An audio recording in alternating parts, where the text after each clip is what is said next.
Oh yeah!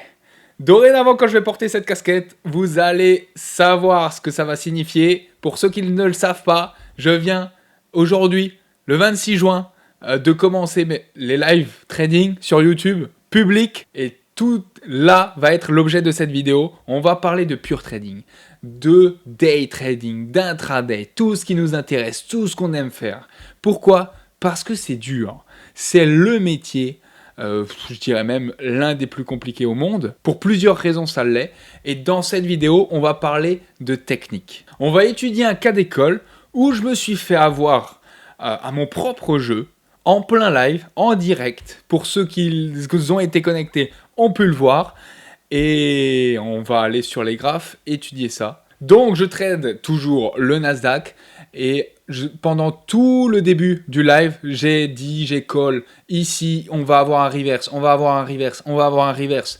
C'est mon idée, j'ai envie de jouer un reverse.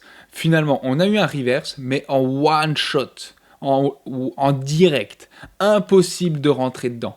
Je voulais à un moment rentrer ici, mais sauf que le retracement, il était trop faible. Donc impossible de rentrer là-dedans. Du coup, j'ai pu que rester sur la touche et regarder le reverse se dessiner.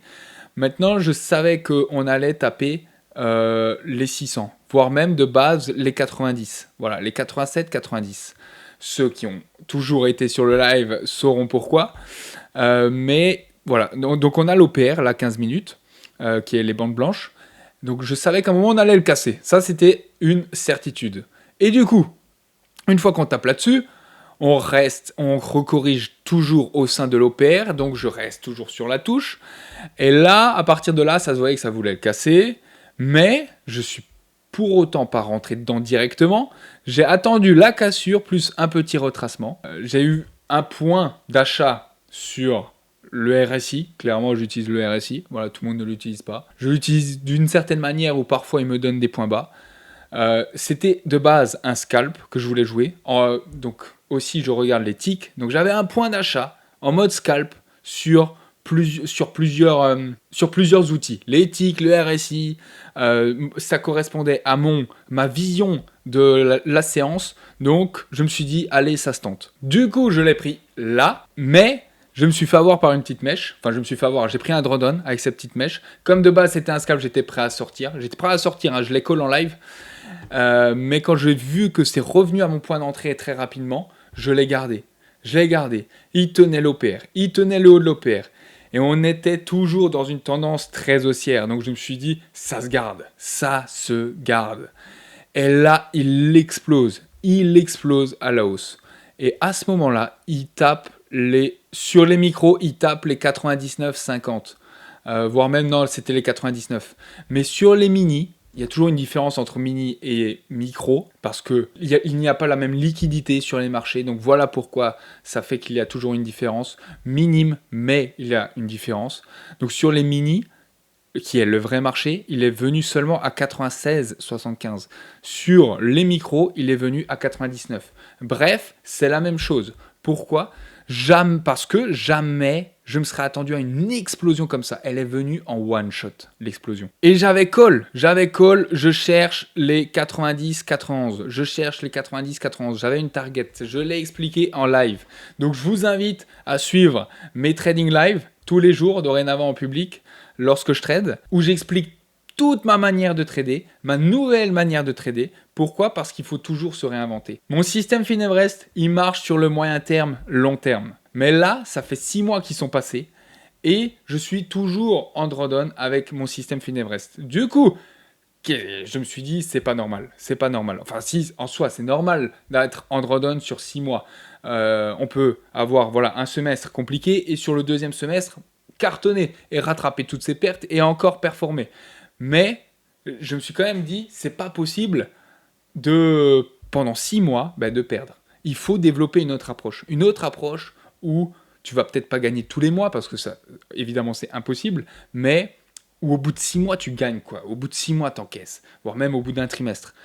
Et rien de mieux que d'avoir une approche discrétionnaire, avoir une approche avec de l'expérience. trader ce que le marché nous donne, trader la rythmique des marchés, ses connaissances théoriques et pratiques. C'est ça l'approche discrétionnaire, qui se différencie à l'approche systématique, qui les deux sont excellentes, les deux fonctionnent, mais chacune a ses avantages et inconvénients. Et c'est donc ça que j'ai développé ces derniers temps, c'est aussi pour ça que j'ai été moins présent sur YouTube ces dernières semaines, parce que j'étais en train de développer ma nouvelle approche de trading que je suis en train de trader tous les jours et que je montre en live sur YouTube. Du coup, je trade simplement ces deux approches en même temps sur tous mes comptes financiers. Donc, une approche discrétionnaire et je continue de trader mon système Finevrest parce que je suis convaincu qu'il paye sur le long terme. Et revenons à nos moutons. Donc, ce trade-là, jamais je l'aurais pris avec mon système Finevrest. Ça, c'est un trade purement discrétionnaire, avec l'expérience. Je l'ai expliqué en long, en large, en travers. Pourquoi je l'ai pris? Parce qu'on était dans une tendance haussière et ça se tentait. Le marché confirme mon hypothèse, mon idée de trade, et je visais les 91, mais sauf qu'on était là en range. Puis ça part là, on était à 80, 82, et j'ai pas mis d'ordre limite. Pourquoi? Parce que j'avais en tête que lorsqu'on explose, ensuite on range. Ensuite on explose, ensuite on range. Si je fais ça, genre, on explose, on range. On explose, on range. Et j'avais ça en tête. Pourquoi? Parce que la séance de mardi, ça s'est passé comme ça. Si l'on regarde là, vous voyez, on explose, on range. Bon, là, il y a une news. On explose, on range. On explose, on range. On explose, on range. Là, voilà, gros retracement. Puis on explose, on range. On explose. Bon, là, c'était une grosse explosion, du coup, recorrection. Mais voilà, c'est toujours comme ça. Et du coup, j'avais ça en tête. La volatilité était très basse. Du coup, ça fait que la price, elle est un peu erratique, elle est lente, elle est... Voilà. Et quand elle est lente et basse et qu'on a un marché haussier comme ça, pour moi, ça allait se passer comme ça. On allait progresser, puis ranger. Progresser, ranger. Et donc, c'est pour ça que je n'avais pas mis d'ordre à l'avance au 91. De base, ma target théorique, c'était les 91. Et donc, je vois sur les mini... Je trade les mini avec mon compte Top Step et les micros avec mon compte propre. Je vois qu'on tape les 97, 99, donc qui sont exactement ici, voilà, et qu'on corrige directement. Donc, qu'est-ce que j'ai fait? J'ai mis un ordre. Vous pouvez voir, hein, vous pouvez aller voir mon live si vous êtes curieux. J'ai mis un ordre au 99 parce que quand on tape comme ça, toujours le marché qu'il est dans n'importe quelle condition de marché, en général, il fait ça. Ben voilà, il recorrige dans tous les sens, et après, il repart. Donc je me suis dit, voilà, je mets un ordre à 99, le marché haussier, la volatilité est faible, c'est faisable que le marché revienne à 99. Et sauf que, finalement, vous voyez bien, il a corrigé. Là, voilà, je vais arrêter de faire des flèches partout. Il a corrigé entièrement son mouvement. Et je pouvais plus perdre sur ce trade, du coup j'ai mis stop break-even, mais c'est